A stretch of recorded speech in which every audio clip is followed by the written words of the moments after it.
오늘은 애니메이션 고블린과 공주의 모험에 대한 뒷얘기들을 들려드리겠습니다. 고블린과 공주의 모험이 어떤 얘기인진 지난 영상에서 소개해드렸으니 이 영상을 보고 와주세요. 이 작품은 무려 148년 전인 1872년도에 쓰여진 공주와 고블린이란 소설이 원작인데요. 그 당시에 쓰여진 어린이들을 위한 책들은 유치하거나 교훈을 담은 계몽도서가 대부분이었습니다. 하지만 공주와 고블린은 재미있으면서 교훈까지 담고 있었는데요.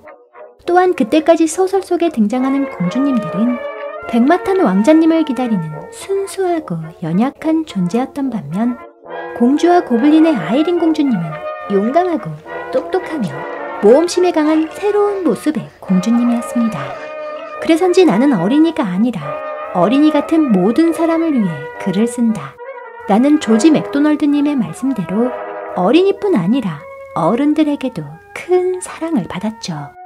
148년 전에 나온 책이라 요즘 나오는 책들과 비교한다면 세련됐다곤 할 수 없지만 아직까지도 세계 여러 나라에서 개정판이 계속 출판될 정도로 오랫동안 사랑받는 소설입니다.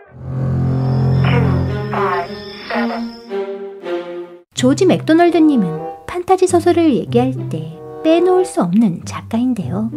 판타지 장르가 무시받던 1870년대에 판타지 소설로 어린이와 어른들의 마음을 모두 사로잡았던 분이니까요. 그만큼 그의 작품들은 새롭고 충격적이면서 재미가 있었습니다. 요정이나 괴물을 등장시키면서 본격적으로 어린이 판타지 소설의 지평을 연 공주와 고블린은 세계 최초 어린이 판타지 소설로 일컬어지고 있죠. 조지 맥도널드님은 스코틀랜드 최고의 동화작가이자 시인으로 빅토리아 시대에 가장 뛰어난 상상력을 가진 작가로 평가받습니다. 그는 무려 11명이나 되는 자녀들에게 옛이야기를 들려주다가 자신이 동화에 재능이 있다는 걸 깨닫게 됐다는데요. 조지 맥도널드님과 친했던 루이스 캐롤님도 이상한 나라의 앨리스를 출판하기 전에 조지 맥도널드님의 아이들에게 얘기를 들려주며 반응을 살폈다고 합니다. 그 외에 많은 데모노들이 조지 맥도널드님에게 영향을 받았다고 고백했는데요. 조지 맥도널드는 내가 가장 좋아하는 작가이자 평생의 스승이다. 나는 그를 내 스승으로 여긴다는 사실을 숨긴 적이 없다. 그는 내가 아는 가장 뛰어난 사람이다. 공주와 고블린은 나의 상상력에 커다란 영향을 끼쳤다. 공주와 고블린은 어린 시절 가장 좋아하던 작품들 중 하나다. 고블린의 유래에 대해선 여러 가지 주장들이 많은데요. 첫 번째론 중세시대에 산속에서 숨어 살던 난쟁이였단 얘기가 있습니다.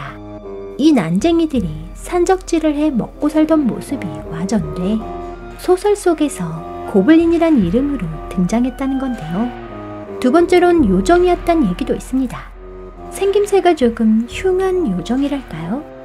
마지막으로 공주와 고블린에서 비롯된 고블린의 인간설입니다. 공주와 고블린에선 지상에 살다가 지하로 쫓겨내려가면서 지하에 적응해 살다 보니 흉측한 외모를 가진 고블린이 됐다고 말하는데요. 애니메이션 고블린과 공주의 모험에서 고블린들을 어떻게 묘사하고 있는지 한번 살펴볼까요?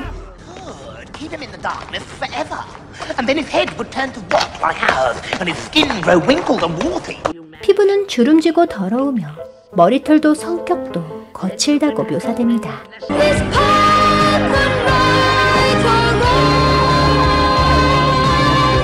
또한 아름다운 노랫소리를 들으면 괴로워하는데요. 게다가 기르는 강아지를 발로 차는 잔인한 면을 가지고 있는가 하면 벌레를 먹는 특이한 식성도 가지고 있죠. 그리고 물이 뚝뚝 떨어지는 축축하고 어두운 곳에서 지내는 걸 좋아하는데요. 6개의 발가락을 가진 고블린들은 발이 약점이라서 발을 공격당하면 꼼짝하지 못합니다. 소설 공주와 고블린은 1990년대에 와서 애니메이션으로 제작됐고 세계 여러 나라에서 개봉했지만 흥행엔 실패했습니다. 그도 그럴 것이 애니메이션에선 인물의 매력이 충분히 살지 못했고 소설을 압축해 80분짜리 애니메이션으로 만들면서 많은 얘기가 삭제돼 엉성해졌는데요. 또한 소설에선 인간들이 고블린의 존재를 알고 그들의 원한을 두려워하지만 애니메이션에선 성 안에 사는 사람들은 고블린의 존재에 믿지 않는다는 설정을 가지고 있죠. 소설과 다른 이러한 설정은 얘기의 구성을 허술하게 만들어버렸는데요. 더구나 한국에서 구해볼 수 있는 DVD는 번역까지 엉망입니다. 여러모로 아쉬운 애니메이션 작품이 됐죠. 다만 148년 전 쓰여진 세계 최초의 어린이 판타지 소설을 애니메이션으로 만들었다는데 의의가 있다고 할 수 있겠습니다. Didn't you once tell me that hundreds of years ago we lived above the ground, but we were driven underground? 고블린과 공주의 모험은 존재의 양면성에 대한 얘기를 담고 있기도 합니다. Because above ground we were forced to obey laws, to help others, to be friendly to people. 고블린들은 다른 인간들에 의해 지하로 추방됐는데요. Impossible! How could we possibly live with these sun people? We should take revenge! 그래서 고블린들의 복수는 일면 타당성이 있어 보입니다. Take them all prisoner and bring them underground with us! I want to have them eating the dirt from under my fingernail! 1870년대에 쓰여진 어린이 판타지 소설이 등장인물들의 상과학이 분명하게 구분되지 않는다는 점, 모두에게 자기만의 이유와 명분이 있다는 얘기를 담고 있다는 점에서 대단하다고 할 수 있겠습니다.